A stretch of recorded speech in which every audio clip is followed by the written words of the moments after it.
Mel, wake up. We're live. Oh, well, I thought you were having problems.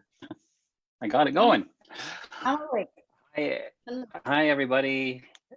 Welcome to the What's on at Elephant Castle Facebook page where Nick, that's me, and Melissa, that's Melissa, are Hello. going to talk to you today about the theme around what's been going on about love and love language and getting to know ourselves. But what we really kind of felt drawn towards is talking about kind of my journey too into how I could learn a little bit more about self-care through meditation. So Mel is going to talk about meditation and the practice of being present and some grounding techniques over the next kind of half an hour, 45 minutes, just to kind of give you guys a little bit of an idea around things like that. So Mel, how are you doing, first of all? Yes, I'm okay. I'm slightly tired, but I'm all right. And my Why are dog you is snoring tired? this morning, just adorable. Um, why am I tired? Because sometimes I get tired. But let's leave it at that. Do you know what? I may as well tell everybody we've been out filming a video this morning, which was really kind of cool because the weather's been absolutely beautiful, and walking up through Crystal Palace Park. But it's also kind of really made me reflect, Mel, on the journey. I know this is not meditation, but really kind of the journey that we've been on over the last few months and how crazy things have been. But just filming that with you this morning, I know we're a little bit tired. We had to get up really early, but it's really kind of, I feel really grateful about the journey and where we've been and how we've got to where we are. It's funny though, you said this is not really meditation, but what is meditation other than just being aware, right? Like that's all it is. And if you're aware of and able to reflect back and appreciate, like, isn't that just what meditation really is when it comes down to it, is awareness? Yeah, well, it is. But I think that a lot of people, and I know for me, I had these preconceived or prejudices, prejudgment around what meditation was. I suppose maybe in my mid 40s, people started using the word a lot more around me. But I Mhm. always had this idea of meditation as being kind of like an Eastern Europe, Eastern Asian kind of cross-legged, candle, incense burning, tree hugging kind of spiritual hogwash. Really, I just didn't get it. Right. And when people started using the word meditation around me, I almost had this kind of like prickly, like, oh, that's for arty farty type of people, you know? Yeah. Like me. Yeah, like you. You think you're arty farty? No, not at all. I don't even know what that means.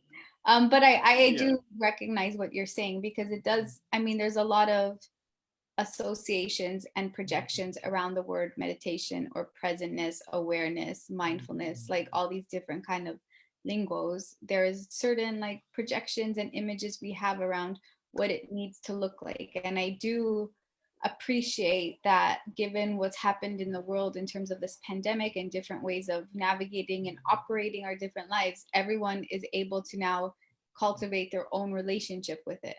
And I think that for me, in my work, in my professional but also personal journey, like that's the anchor of it all, is that you get to define what it is and what it looks like for you. There's no one right way to do any of it. It's just what sit rights, what lands right for you.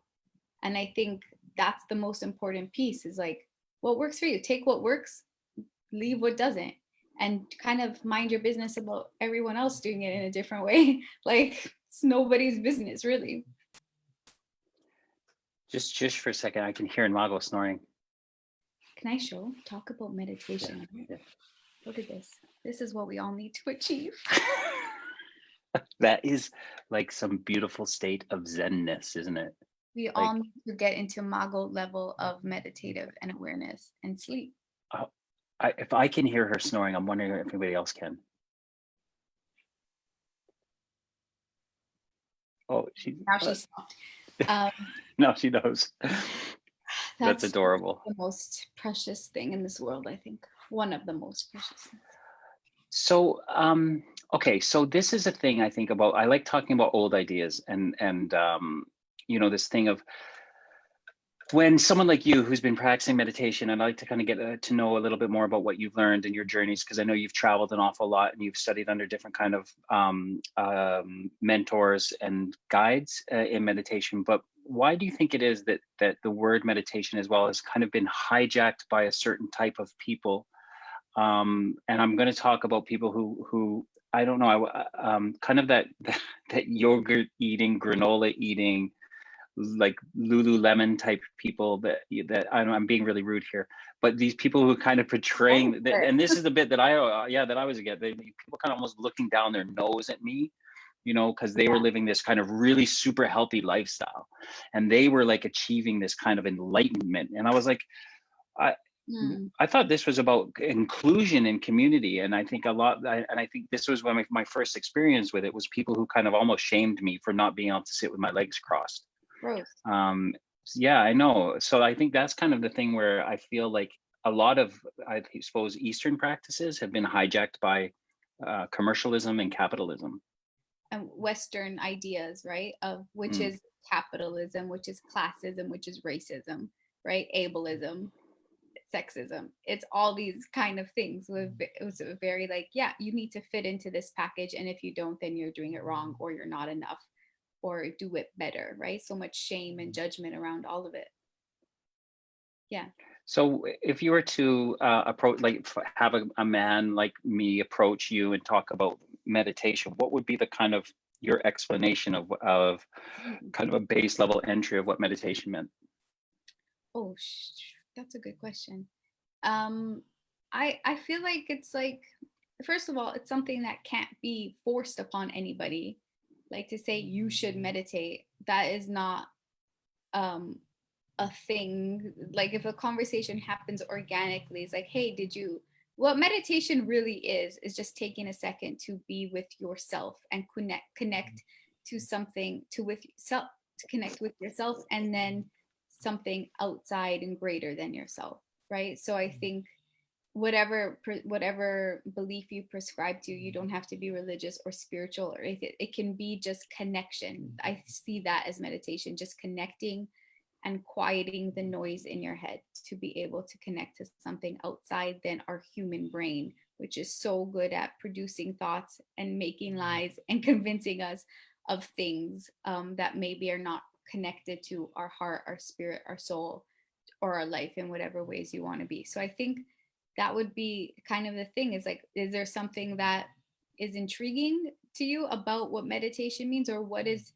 your hope around what meditation, what it could bring in your life? It's kind of these questions of like, what are you looking for? Because it, again, like I said, it doesn't have to look a certain way. It's just a second for you to tap into yourself.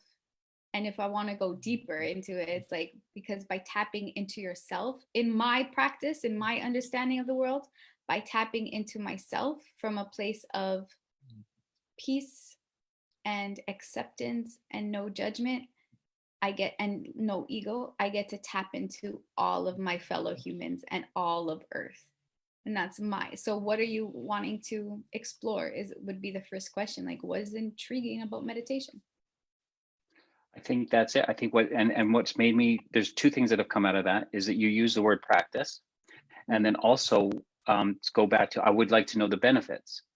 So if I'm let's say I'm restless, I'm stressed, I have anxiety, and someone says, well, meditate.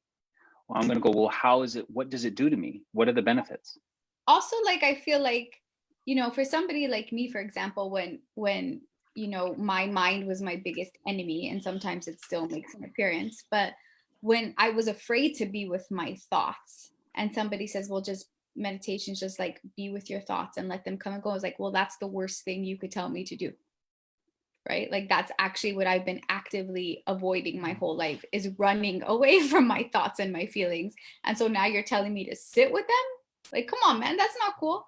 So I think like that's a really important piece to also acknowledge, right? Is that it can be really scary, because we are living in this world sometimes of, I think you and I were talking last night about like the impacts of iPhone and technologies designed to give us these rushes and endorphin and dopamine, and we're like living in this like, God, go, distract.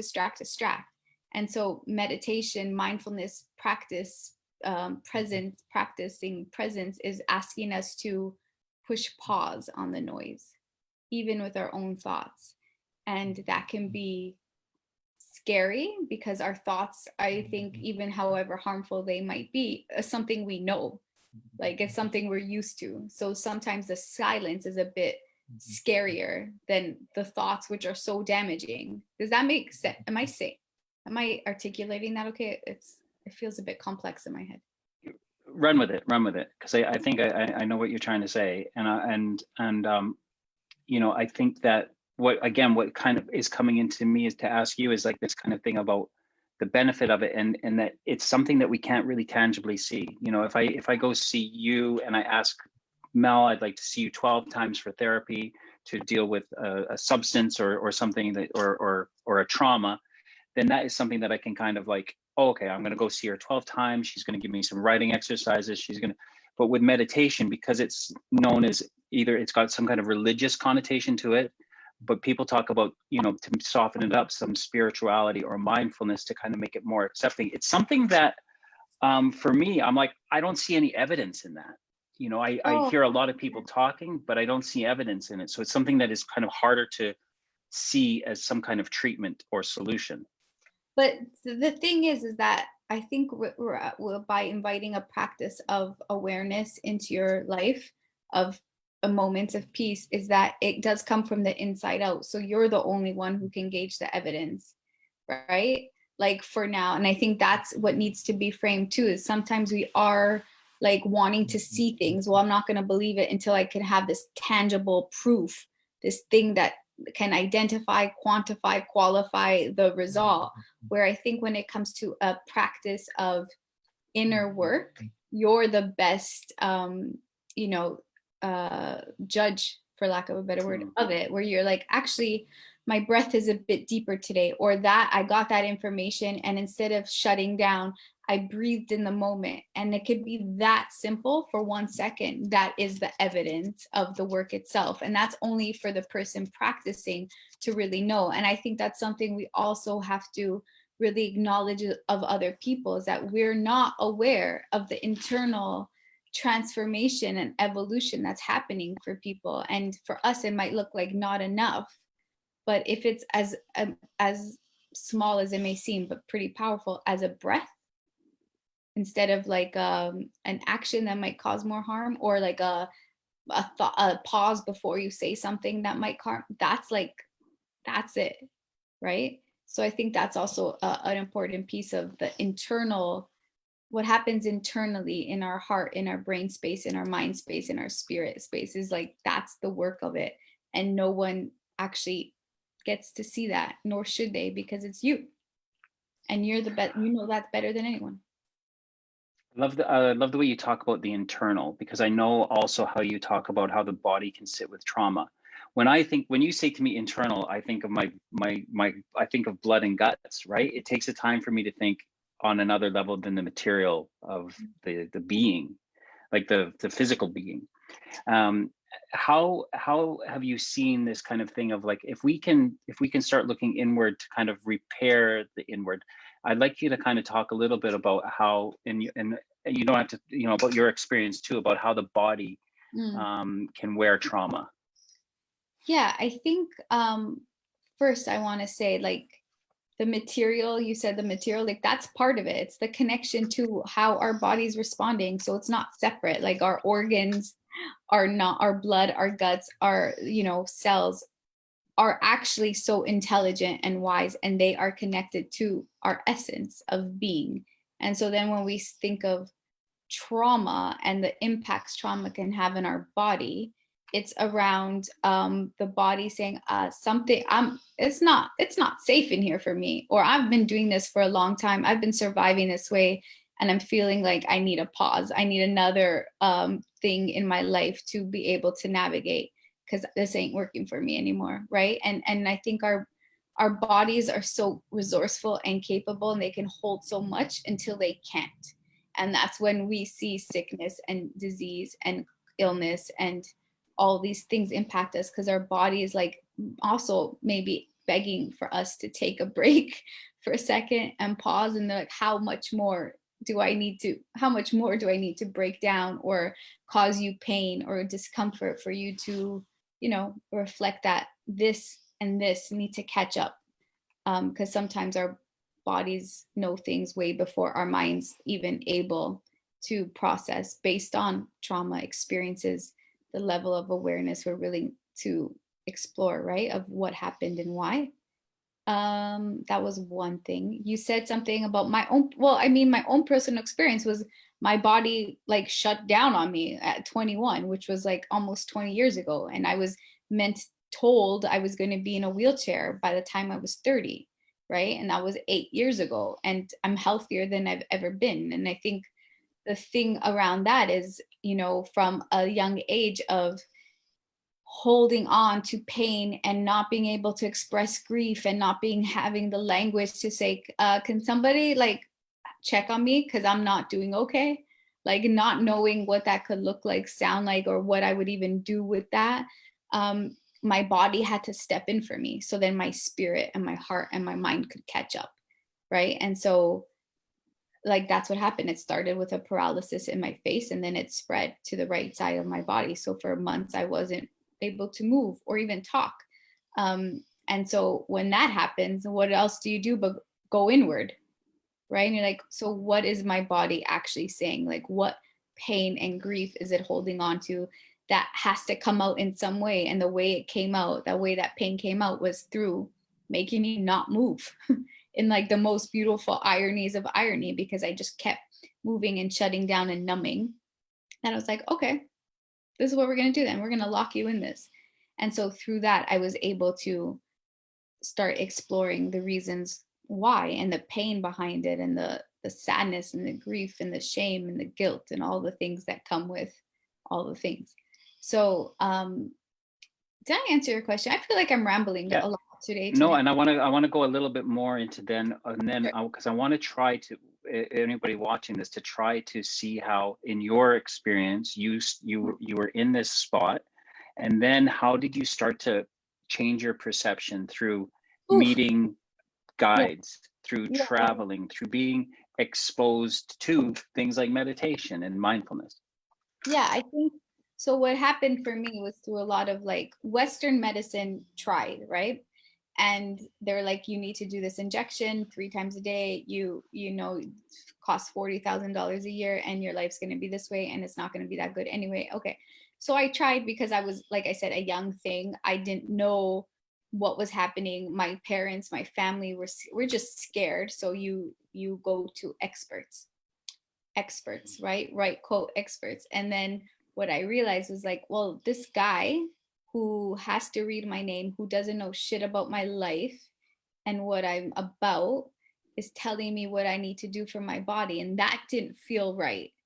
So through that, kind of like listening for a second to a part of me that wasn't trauma based, a part of like intuition or wisdom or something, it's like, well, that doesn't feel right. So let's go with why it might not feel right.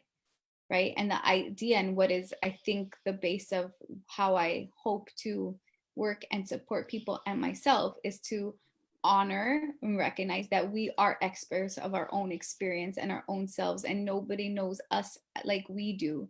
Right. Even if it's kind of clouded in noise and pain, we do know ourselves. There is always a sense of awareness, or kind of a moment of insight.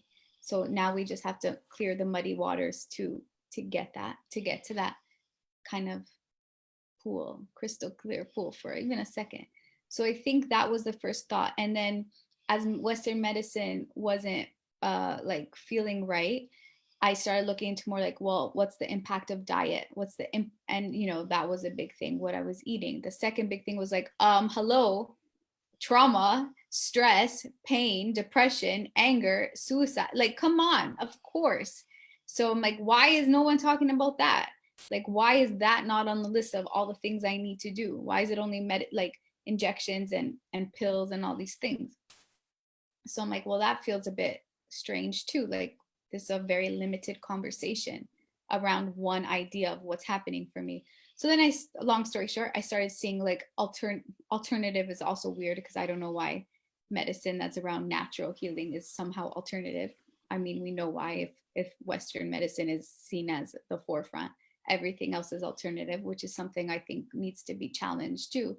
But I started seeing an energy worker who really changed my life in terms of like Reiki specifically. That was the first goal at my kind of understanding of things outside of my body and my pain. And all he did, to be honest, was like love me. That's all he did. Like for the first 3 months I saw him, I was just crying. I didn't say one word. It was just crying, years and years of tears, crying, crying. And then once I was able to find my voice, I was able to let him love me, right? In a way that was safe and unconditional and non-transactional and just like this grandfather of like unconditional acceptance and love, which I think I didn't feel my whole life. So that was the start of it. It's like, oh shit, this is what love looks like, feels like, could be like. Okay, okay, cool, cool, cool. And then through that, you start slowly to learn how to bring that love that he gave me for myself, how to find it within.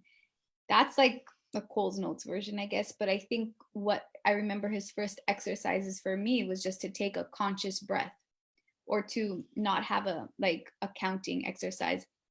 And I swear I could do it for maybe 4 seconds. For the first month, I could only do a proper conscious breath and what that specific exercise required me for 4 seconds. And it was like the hardest thing I've ever done, like I said before, because you're asking me to invite in with acceptance and love and no judgment the thoughts that betrayed me and my body that I thought betrayed me. And now you're telling me to befriend it. That doesn't feel good. So it was 4 seconds, like 20 some odd, almost 18 years ago. Like it was 4 seconds that I started with. So I get that it's hard and scary because it was for me too. And then through the years, it's shifted as I was like very, very privileged and fortunate enough to be able to travel and meet new people and go to look about different ways of healing and learning and wisdom from all over. Now you've had this time to reflect on it, and you can see where the love that you were getting from John and the work that you were learning about being able to breathe and to just to sit with things. How did you, like, apart from like now being able to, again, like, let's say reflect on it, then this is the things that happened to you when you started to take these practices on board. But what in the time did you believe in it? In the time did you, oh, this is working? Or again, is it something that kind of now you just know over, like, you know what I mean? I'm trying to, yeah.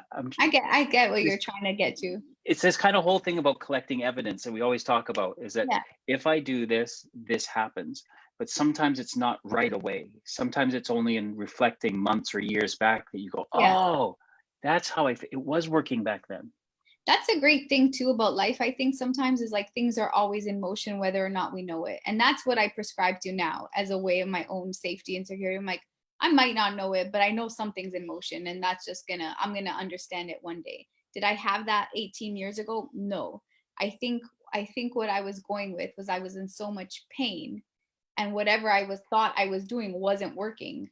And really, when your body's in that state and your mind is in that state of just, you almost give up, and it's like, I'll try whatever, because what was happening led me here. So obviously, let's trust that whatever I thought was working was not.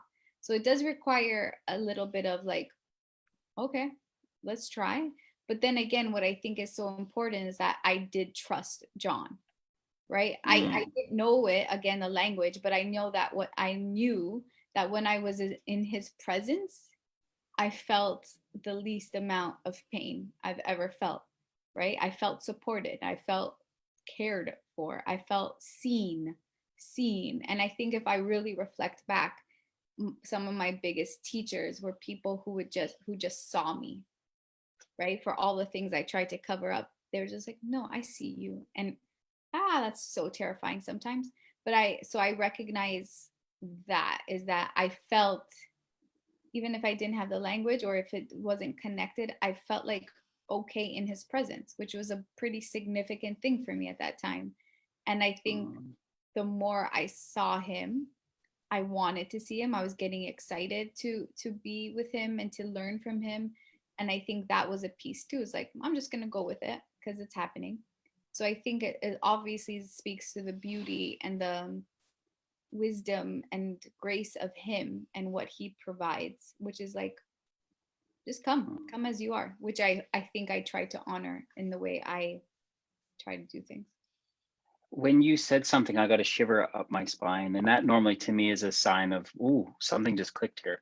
Okay. And it was this thing about the way he sees me. So John saw you in a way. And you know, when we talk about love and the definition of love, and I think you've said this to me before, but I think it just landed now, is that when I can start loving myself is when I can see me the way John saw you. Yeah, like bingo. That's the thing. It's like, and I think, I don't know if you watched Avatar actually, but Avatar is like what they say to each other. She was, I see you. So their form of expression of love is just, I see you. And that's the most beautiful thing in the world. And I think, yeah, my hope a lot is for people to be able to see themselves the way their beloveds see them, right? So the person that loves you the most in your life, what a gift would it be for you to be able to see yourself through their eyes, through their heart, because it would be a game changer. It would be a game changer. Like, oh, I am these things that are full of love and for love and of love. And, oh, sorry, so movement here. But Okay. I think that's the piece. Like, that's what I think all love encompasses. And I'm talking out loud right now, but it's like the ability to be seen, but also the ability to be seen, right? So that requires a person to see you and the work that needs to happen for them to be able to see somebody fully, and then for you to be able to receive being seen in a way without like, so like, okay, you're seeing me, cool. So yeah, that's kind of a beautiful way of, yeah, Avatar got it. Like, I see you. That's I see that's you. love. And I get it. I want to be, and I think it is in these times where I don't look in a mirror and sit and stare back at myself going, oh, Nick, I see you the way someone who loves me sees you. I see it by practicing these meditation techniques, which for me is just sitting quiet in contemplation and not fighting any of the thoughts and understanding that those thoughts are there. And it is a practice of what, pardon me? What's been your evolution of meditation from you said fruity granola something to, yeah. But so what has been your kind of processing and understanding? So my thing was that I did think it was a bunch of mumbo jumbo at the beginning, where part of my journey in the recovery community, meditation is a huge step, and it's about how we kind of grow spiritually once we've kind of understood that we've really created a lot of wreckage in our past, and then we go about and we try to make amends and fix this stuff. But then all of a sudden, you're aware of you as someone who needs to fix things, but also as somebody who's all of a sudden become connected, become more woke, more awakened to some spirituality. And then meditation is just a way to grow. So, the recovery program that I'm in, people call it spiritual kindergarten, because it's this kind of just baseline of maybe meditating for 2 to 3 minutes every morning and just asking the universe for guidance. And how this has grown for me is I ask the universe for guidance about how I can be useful and helpful.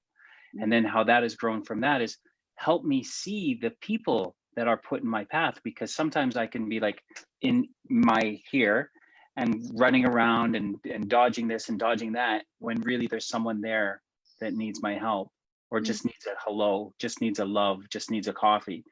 But if I'm wrapped in myself, then I'll walk by and I'll. So what I've asked for in meditation is help me see the people that I can be of service to, and I can help. And from that, I think I've learned a little bit. I've gained self-esteem.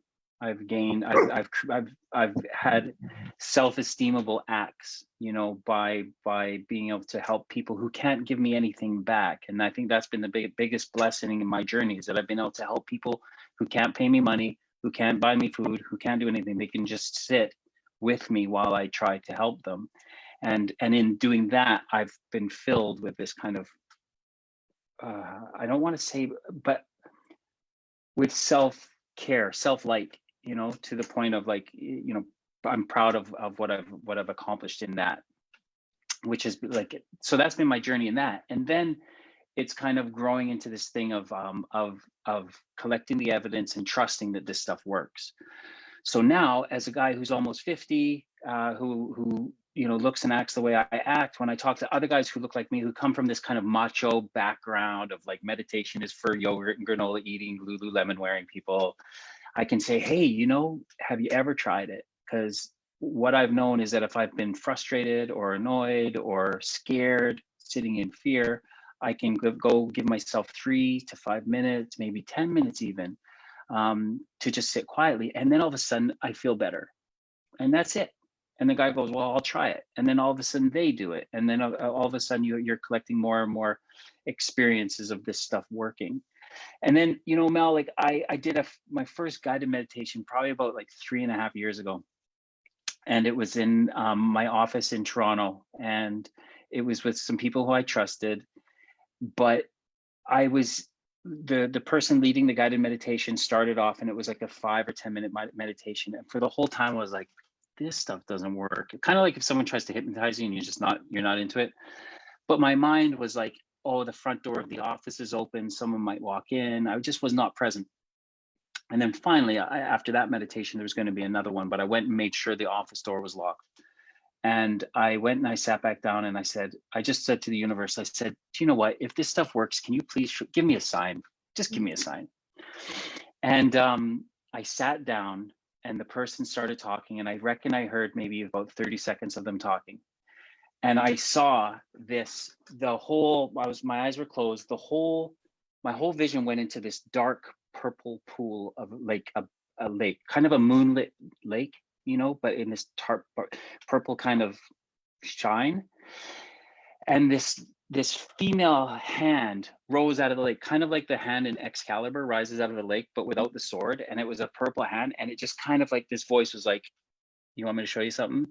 And people are probably watching this going, I'm thinking I'm crazy. And this hand just whipped me out into the universe.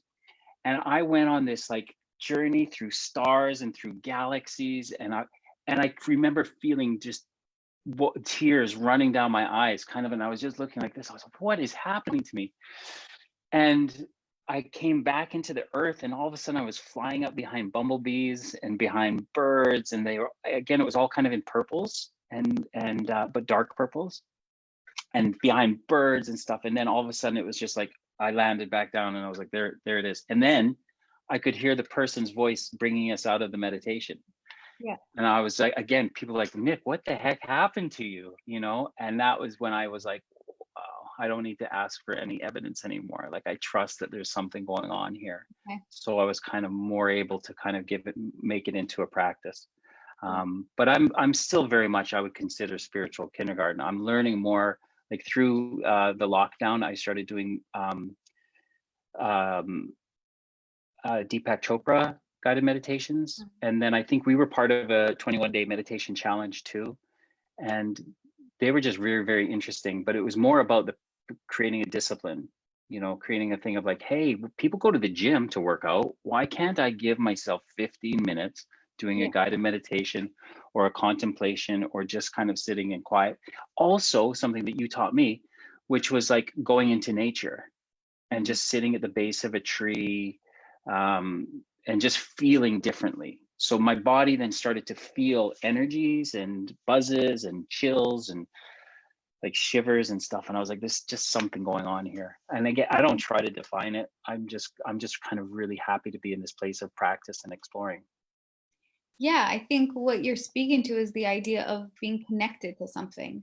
And I think at the end of the day, all we're looking for is to feel connected to something, someone other than, you know, what we think we need to be connected to be successful or okay.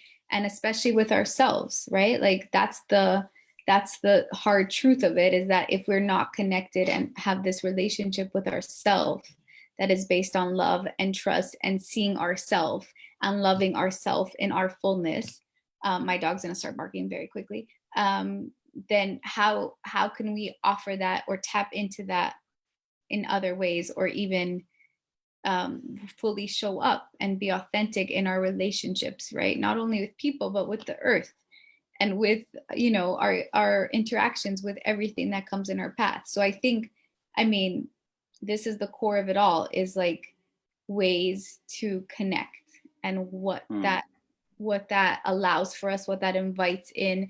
And what I would also say, based on some stuff you said and my own experience, is like to actually question really the resistance around it. So if I was working with somebody to say, oh, and meditation is like which I have in the groups we run, like there's been, especially in some of the women's groups that you're not part of, but there's like, oh, I didn't like that, I didn't want to do that, I did it, that didn't work for me. And I think that acknowledgement is just as powerful as being able to like be present, because that resistance speaks volumes to something as well, right? So that would be my offering too, is like, you're resistant, that's not a bad thing at all. That's an act. She just kicked me in her little, sorry, Mago just kicked me in her little sleep dream, and that's why the computer shifted. Okay. But that resistance is just as important, because that has so many answers, right? Or so many further questions of like, why are you resisting it? Because when I asked myself that, I was like, well, because I'm afraid to be with my thoughts. Because what if I remember something? What if I realize it? What if I know, you know? And then, okay, well, then you start processing that. Well, what would be the worst thing? What would be the scariest thought? Is that true? Did that happen? And that's really a beautiful place to work from, is that resistance is just as telling and revealing as, you know, I meditated. Yeah, exactly. So I think that's also an important piece. I'd like to kind of like, as we kind of wrap up, is talk about because I know I don't get to go into the Women at Zoom meetings and stuff, but sometimes you get to run your the meditations that you actually write by them. And how has this process been for you? Where normally you're face to face with people, you can interact with them, you can see if their tears are running down their face. But now, like, because of the war, I made you cry. Cry. Cry. Like, how has like the process of, and I know it works because it has been working. I know you've actually been really amazed at the connection that you've had with a lot of these women. Is this thing of this new world of being able to connect with so how have you kind of evolved your meditation online things, and then how have they worked? What have the responses been? So the two questions there. How have you changed them, and what has the response been? So I haven't changed them, because the words are the words. And I think energy is energy. And if it's a screen, it's a screen. Like, so energy can move through, doesn't matter, right? It doesn't matter if we're on opposite sides of the world. It doesn't matter if there's a screen. If we are connected, and if we can really be in it, then it doesn't really matter, in a sense.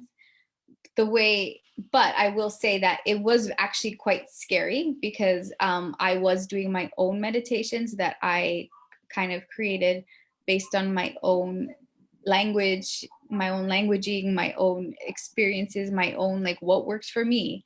And that was really scary, because I'm like, obviously I'm unique in what works for me, and it might not land with other people. But that's why you have to acknowledge that it lands how it lands. And if it doesn't, it doesn't. And that's also okay. So that required a lot of trust in my own self. And like, you know, I think I've mentioned this in other talks, but like this, we all have this kind of imposter syndrome of like, what am I doing? Who wants to listen to me? And like, that was a bit of a struggle. But at the same time, like, we're all able to offer this. I'm no special than any, no special is not English. I'm not any more or less than anybody else. We all have things to offer. And I think what's really beautiful is that all of it's co-created. It's not one person, like, right? It's maybe me that starts the conversation, but the energy speaks for itself. And the way people show up and who shows up that particular day is so unique and so special, and not an accident. So really honoring the co-creation of it, and that's just what it is something that I think shifted in terms of like, not shifted, to be honest. It was more like, here we are, we're clicking on a Zoom link and we are here, and it's on purpose that we're here, especially if it's taking care of ourselves in whatever ways. So I think what I'm trying to say in a very roundabout way is that I've learned to trust the energy that I'm able to kind of channel through screens. That maybe was a bit odd for me, because as a Reiki practitioner, as like an energy worker, it's like, you know, it's nice to lay your hands on and touch and read, but I can do that now through this. I mean, I guess I always could, but I didn't realize I had the ability as I did. So that's been kind of cool to really keep that connection, the community, and the energy flow and the exchange and the words landing. What your next question was something like, I mean, the impact of it, I guess, something along those lines. Mm-hmm. Yeah, it's been amazing, because I think people are wanting this, and because the world is going to be this way for a while in terms of virtual meetings, virtual gatherings, then we need to accommodate that and kind of integrate that in our space of like balancing. Okay, I can go for a walk in nature and then do a 30-minute breath work, right? And it'd be ideal if I could do it at the same time in the same place, but right now I can't. So let me again see what I can offer. So it's I think it's been quite welcomed, because I think the hustle and bustle, especially remote working, it's nice to use the same format, but not for work, right? So it's nice to have a Zoom talk that's not based on work and workplace, rather than like, oh, it's a birthday party, or oh, there's some breath or writing, a virtual writing group, which is can be so beneficial. So I think it's been well received. I enjoy it. Also because I don't like traveling too much. So I'm living it. You're living it. It's working out well for you. I think that what I'd like to kind of end this off with is just maybe if anyone hears this along the way and goes, you know, I might want to just give it a go. I've got 2 or 3 minutes. What kind of suggestions would you give them to someone, just to try to kind of say, hey, this is what you can try to do with regards to sitting quietly and maybe a bit of breathing? I think if somebody is like brand new but curious, I think I would ask them to pay attention to their body for a second and feel their feet on the ground, on the earth, and feel what's around them, feel the sky above them, and really just kind of connect to that. So feel you being anchored, right? And supported and protected. And then the only question you need to ask for yourself right now is, where is my breath? Where is my breath? And just give yourself the chance, the opportunity, a second to pay attention. Is your breath feeling stuck? Is it trapped? Is it in your chest? Is it in your throat? Is it in your stomach? Have you never ever asked yourself, where is your breath? Why? Right? And what does it do? How does your body respond when you say, where is my breath? Just pay attention to where your breath is, and then do it maybe an hour later in a different setting. Where is my breath? And then see if there's been any difference, right? Does it feel freer, or does it feel more constricted? Did it move from your stomach to your heart, or did it move from your brain to your leg? Like, pay attention. Where in your body is your breath floating around, and what does it feel like? Just like, that's a really simple like awareness, especially when we're nervous or stressed, right? During the day, when I'm like, where's my breath? I'm like, oh, my breath is nowhere because I didn't breathe because I'm annoyed, right? And then you're like, okay, with that, take a breath. And it's always in through the nose, really, and then out loud through the mouth, really gets kind of the cells moving a bit quicker. But that's like I didn't know you were going to ask that question, or else I would have thought a bit more. But that's a very quick, like, where is my breath is a very easy but not easy question. I think that's a really good way to end it. And I will just, I'll conclude too by just saying, by practicing this, you can change the narrative of your old ideas about what meditation is. It's a personal journey. There's no right, there's no wrong. I think just be willing to look into it, to try a few different things. Get in touch with us, get in touch with Melissa, and we can maybe do some breathing and meditation exercises for you too. Just be curious. Just have some curiosity, even to gather the evidence, as you say. Be curious if you want to prove everything wrong. do it too. Amazing. Thanks, Mel. This has been really enjoyable. I really enjoyed chatting with Yeah, you. time flew, huh?